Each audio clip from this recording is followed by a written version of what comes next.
Everybody, today Hani is going to read a few chapters of Wonka, inspired by Ronald Dahl's Charlie and the Chocolate Factory. Prologue. Here comes Wonka. Some children are born to be chocolate makers.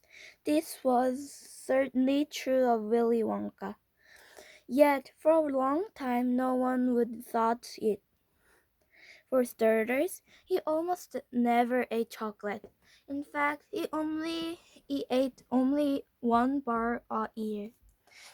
One day he would grow up to live in the world's biggest chocolate factory. But as a young boy, Willy Wonka lived on the world's smallest boat. It was an old narrow boat with a thinner painted in multicolored stripes and a cozy cabin with hand-sewn curtains.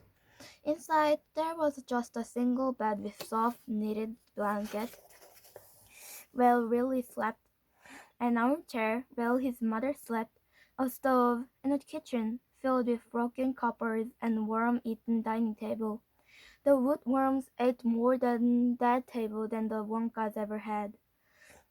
Everything about the beginning of this story is small. The small boy, the small quantity of chocolate, the small boat, and the small family who lived aboard it. Willy Wonka's family was almost as small as a family could be. There was Willy, of course, and his mother. They moored their small boat on a quiet stretch of the river, and as not many people from town ventured there, they often had the lush riverbank all to themselves. It was one of Willy's favorite places. There was tall grass for lazing in, sprinkled with buttercups and rhododendrons, flowering in colors of pink and mauve and red. Willy's favorite part was the gigantic willow tree, with its thick branches that swooped low over the boat there dipping into the water. He thought of the trees as another member of the family, a twiggly old protector of their small but grand life. Not many people would see their life as grand, of course, but Willy Wonka did. He could see what couldn't because he had the most wonderful imagination. Willy's imagination would one day become as famous as chocolate. But before it belonged to the world, it was small and new and belonged only to him. His mother was the one who nurtured it, letting it grow wild, so it could spin off into places no imagination had been seen before. And was the chocolate, the one bar. It wasn't much, but it was enough because it was the best bar in the world. His mother would make it for his birthday, and as the special day approached, he felt the excitement bubbling up in him until he thought he might burst. The chocolate making ritual was always the same. His mother would tip a bag of cocoa beans onto the table and carefully count them out. He'd watch her plunk them from the table one by one, and his mouth would begin to water. It took her all year to save up enough money to buy the right amount for one bar, and he could tell she was as excited about making it for him as he was about eating it. When the counting stage was finished, she'd throw the beans in the pot and began crushing and whipping and stirring, and the whole room was engulfed by a chocolatey stream.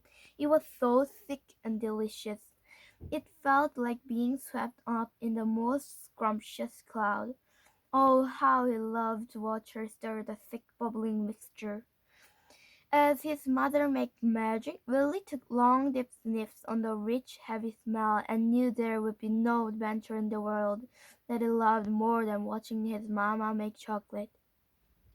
Soon, the delicious bar of chocolate would be waiting for him on the table, and he'd spend the rest of the day walking around with a melted chocolate mustache and a big grin. It was like that every year, and it was perfect. You know, Mama, he said one year as he huddled around the table making chocolate. I bet you make the best chocolate in the whole world. I'd taste all the chocolate that ever existed just to prove it. Do you know where they say the best chocolate in the world comes from? She replied, looking around as she was done ready to tell a great secret. The Galeries Gourmet. There where the finest chocolate makers have their shops. Theirs can be better than yours, Mama, Will said. It's impossible. She smiled. Well, as it is so happens, I do have a little secret that even those fancy pants don't know. What is it? Willie asked, edging closer. He wanted to know the secret more than he'd ever wanted to know anything in his whole life. I'll tell you one day, she said. Now, while the chocolate sets, would you like to open your present? We should go, Mama, he cried suddenly, making a jump. Where's that then?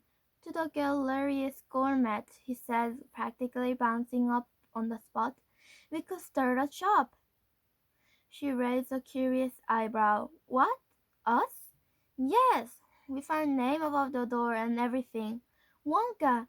Everyone in the world would want our chocolate. Think how happy we could make people. His mother brushed some chocolate dust from her apron and smiled. Oh, I can see it now, a fine shop, tables piled high with chocolate. Willie's eyes grew wide as the chocolate materialized in his mind. And the tables would be made of chocolate. The whole shop would be made of chocolate.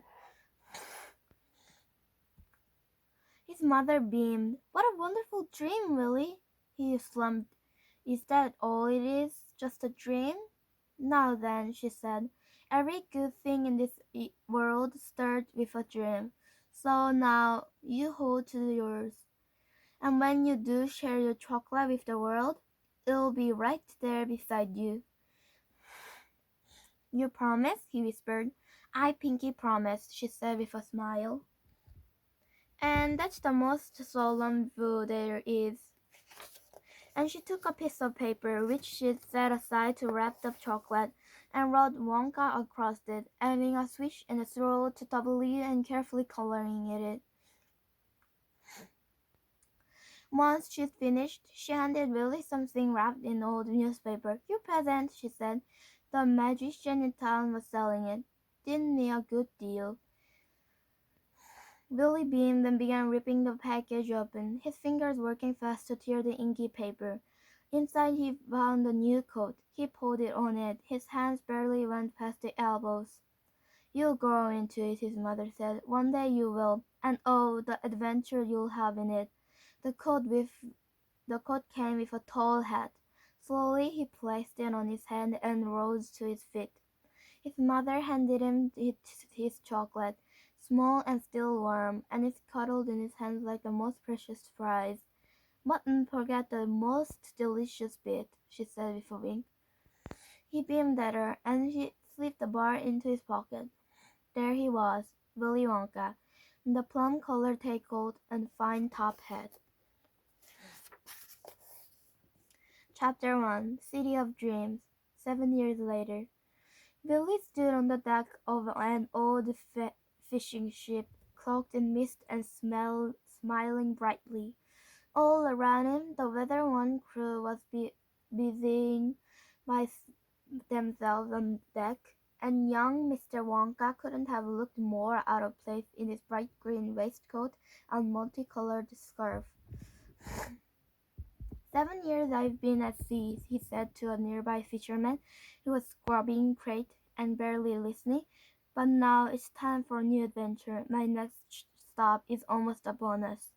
Oh, really? The fisherman said. Everyone on board had grown quite used to Willie's strange tales and flights of fancy by now. Every minute of the waves led me closer to my dreams, Willie said grandly. Where's that then? The fisherman asked. Willie grinned and pointed into the horizon. There, glinting brightly in the winter sun, there the city had pinned all his hopes on. He looked even more marvelous than he had imagined, sprawling and grand, and he took a big sniff. The smell was the best part of all. The chocolate place, even from afar, smelled of chocolate. Oh, it was heavenly. even when mingled with the scent of barrels full of fish. He pulled a small old chocolate bar from his pocket. The makeshift wrapper was fading now, but his mother's writing still remained. He traced his fingers over the swirly letters. Wonka. A harbor bell sounded in the distance. "Land ahoy!" Willie cried. "They don't know what's hit 'em, Mr. Wonka," the fisherman said with a chuckle, and he handed off the ready-told book to a dog. Willie took one last quick sniff of chocolatey air before trotting aside to the engine room. There he scooped up his trusty plum-colored tablecloth and a top hat, a battered case, and a fine item he had acquired on his travels, a long cane with a sparkling gold top. He was giddy with anticipation as he absent-mindedly put his hat on, took it off, tucked it under his arm, then lifted his cane and put it over his shoulder before putting it down again.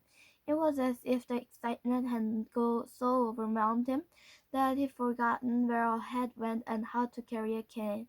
A polite cough made him jump, and he spun on his heel to see the kindly eyes of the ship's captain staring back at him.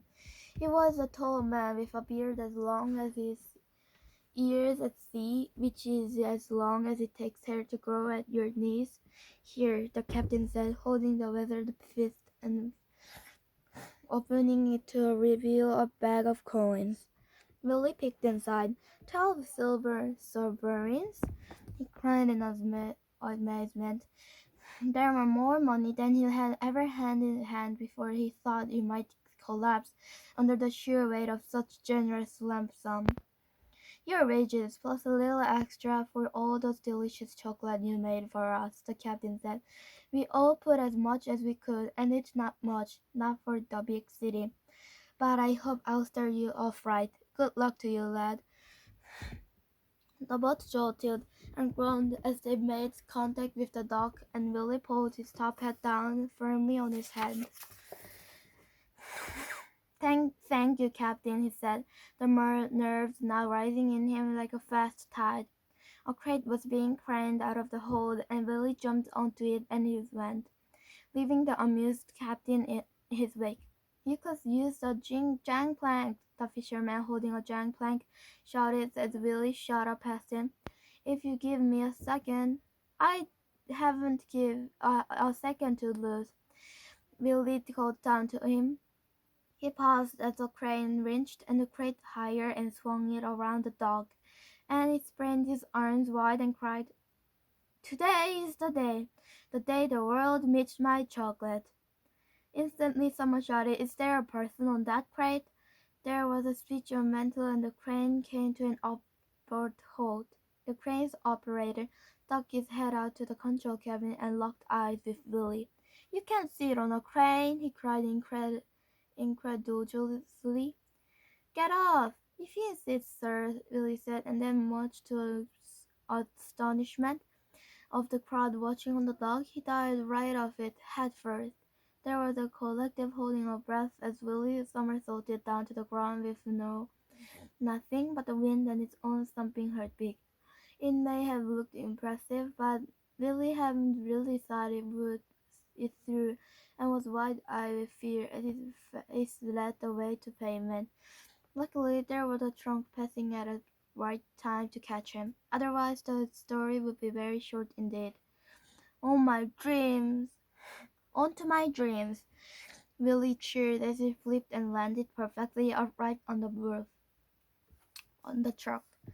It trundled off towards the town, leaving a crowd of gaping jaws behind him. The truck sped over a grand stone bridge dotted with warning letters and all the way into the heart of the city, which was better than anything Willy Wonka had imagined. It was dusty like a donut in fresh snow and perfect in every way. There were intriguing cobblestone alleys peppered with shops painted in prettiest of blue and pink and purples that went left, right and left, just like a rabbit warren. And the smell. The closer they got to the center of the town, the more it intensified, and Willie couldn't help but sigh with delight. The truck passed through the town square, and he took his chance, grabbing hold of the lamppost and swinging around it to watch that vehicle speed off, leaving nothing but air beneath his feet. The place was so packed with bursting, but not a single soul that spotted him high up on the lamppost, and he slid down, landing among a sea of phone-tinted customers. He's never seen somewhere to be so busy or so loud. He found himself trying to go bit on, and his eyes turning right, left, right, up, and down, and every angle in between all at once. On one side of the square was an important cathedral, which impossibly tall oak doors and a roof so high it looked like it might be attached to heaven. There was shops on every corner, with windows crammed with perfumes and shops and books and paints. The food court rolled back and forth, nearly knocking him sideways. The square was lined with delicate columns, and the center was marked with an ornate fountain frozen solid in the cold. He twinkled in the sunlight like it was filled with stars pulled from the sky. The whole place was impossibly beautiful. The most beautiful building of all was the Galeries Gourmet. Billy stopped when he caught it on his sides, its domes glinting, its doors a shimmering, inviting blue. It smelled nothing but pure chocolate. Wow, he whispered as he stared his dream in the face. He felt light and tingly and smelled a dozy smile. He'd waited for his whole life to see it, and finally here he restaurant map, sir, a man shouted in the air, sharing his thoughts. Willie handed the man a silver game, and in turn the man gave to him a map. This will show you the best restaurant, sir, the man said, noticing Willie's stare and still fixed on the Galeries Gourmet. He added, "You can't only eat chocolate after all." "Oh, of course not," Willie agreed. "You must also have sweets." He unfolded the map to give it a good look, but he did so he spotted someone crouching in his feet. A young boy was being a rag about and polishing his shoes. Excuse me," Willie said. "Yes, yes, almost finished," the boy replied. Dove took out a big bag pad and began running it over the toes. "Right done," he said. He held out a hand for the payment. Willie was racking his brains, trying to remember in all the excitement he had arranged to have his shoes cleaned. He cleaned the boy one of his silver guineas in any case. They counted the ones that remained. "Oh dear, I'm already down to 10 silver guineas," he said. At the At the moment a fruit cart trundled past, and Willie plucked a pumpkin from it and gave it a good sniff. But before he had chance to put it back, a cyclist shot past, clipping his ankles, and the pumpkin slipped from his grip and splattered on his boots. The fruit setter loomed over him, eyeing piles of mulch and pavement. "There's 3 silver much, mate."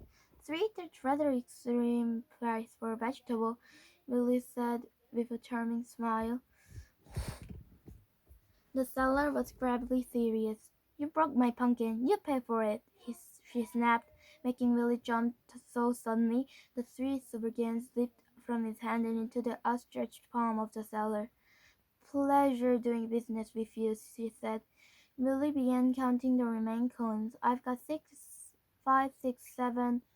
He got a prong on his shoe. The shoe boy was back again. He wiped the pumpkin silage off and held out a hand for the payment. 6 silver guineas. Willie groaned as he gave the boy another coin and made for the Galeries Gourmet. "Where's your coat, sir?" the shoe boy asked as he hurried after him.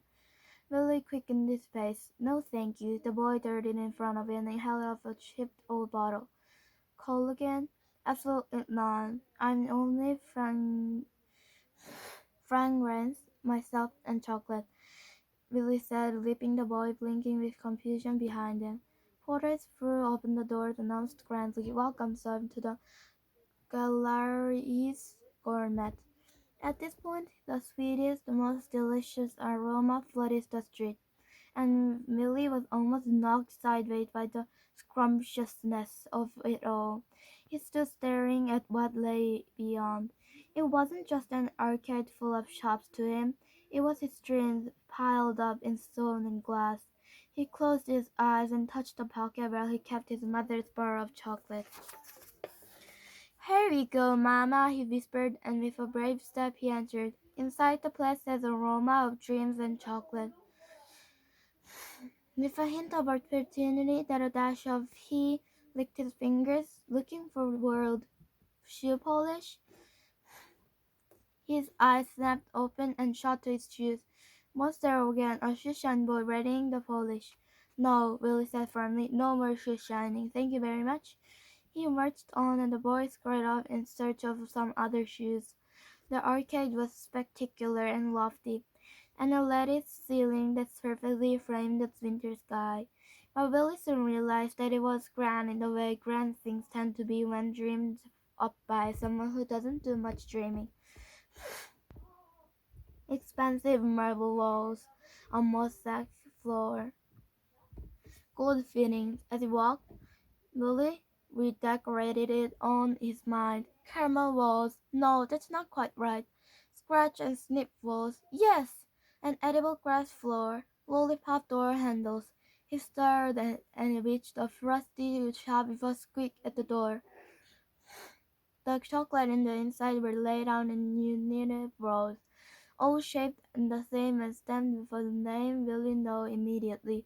It was the name of the most famous chocolate makers in the world. Slugworth. Every box was filled with the same flower of chocolate. Willie couldn't help noticing. Plain, plain, and more plain. Next to Slugworth's shop stood two equally frosty shops, owned by other two famous names in the chocolate making, Fickle Gruber and Prodnose. Prodnose. But next to them stood an empty shop with a sign that read, "For rent." Willie stepped toward it slowly, unable to believe his eyes. It was all chipped paint and thick dust. It was a mess of a shop. It was perfect. He could imagine what it would be like to sell alongside the others. The four of them, all standing together, a rush of customers, a sea of chocolate smeared face, and whoops and cheers for sheer delight. For great chocolatiers and for great friends side by side. He touched the chocolate bar in his pocket again. Suddenly Wonka appeared in his mother's writing above the empty shop door. The newspaper plastered all over the windows peeled back the curtains to reveal a mountain of chocolate and sweets inside. He took it off his head. He pulled the chocolate from it and handed it to the passerby. They scarfed the chocolate, and instantly their toes began to tap, slowly at first, then faster until they were dancing with gusto. Then another person grabbed the chocolate and joined in, and then another, and another, until everyone was swirling around. Willie began to dance too. All around them customers were gulping down fistfuls of chocolate, and laughing and spinning and kicking their legs high in the air. Willie stood in the middle, marveling at the magic of it all. They loved his chocolate. It was his destiny. He has arrived. They really, really loved. Ahem, came a cough, and Willie set a firm tap on his finger. Immediately the shop melted back to an empty old run-down state. The people as he imagined dancing were just shuffling fast. One was even picking their nose. Willie returned. He was surprised to see it was a policeman who had tapped him on the shoulder. He was a young man and bright eyes and the strained face of someone who was trying hard to tougher than he was. He pointed to the sign on the corner of the arcade. "No daydreaming. I'm afraid you have to leave," he said, gesturing to the door. "I saw you daydreaming, jumping about, pulling air in your head, and trying to bend it to a man picking his nose." "No daydreaming? Really?" Willie said without confusion. "It's very unfortunate because that's where I spend most of my time doing." He laughed, but the policeman didn't. He held out a hand. "And it's a 3 sovereign fine." "Three, goodness," Willie said, rummaging around in his pocket for the coins. He handed them over. Still confused, he turned to leave and met a spray of coal again, right in his face. The shoeshine boy smiled and held out his hand. "No, I'm not paying you," Willie said. "Not this time." The policeman raised an eye. "You will pay the boy," he ordered as the lad raised his hand higher, "unless you can find a way to give back the coal leg." "He can't," the boy said gleefully. "I'll bet it's really soaked with eyebrows and Willie reluctantly handed another souvenir, and his fingers lingering on the cold coins as the boy pried it from his grasp, and he made his way slowly to the exit. The moss spring in the step replaced with a disappointed shuffle. He made it for the city's riverbank. A good river always made him feel at home, and it was freezing, and the cold was biting at his cheeks. "The city's colder than I thought it would be, and much more expensive. I can't even make a dozen silver sovereigns last more than one day," he muttered to himself. Just then I saw a young mother and a child shivering under a bridge. "Could you spare our sovereign for a place to sleep?" she asked. "Oh, of course," Billy said, holding out the remainder of his coin. "Please take whatever you need." She took a silver sovereign from his hand, leaving him with just one left. He flicked the last sovereign into the air and caught it in his pocket. Immediately there was a clang, and he looked down to see it had fallen through a hole. The final sovereign had bounced off his boot and rolled away on the drain. He frowned. "Well, there goes the hotel." That's the end of today's story. If you liked my story, please subscribe and like. See you tomorrow. Bye bye.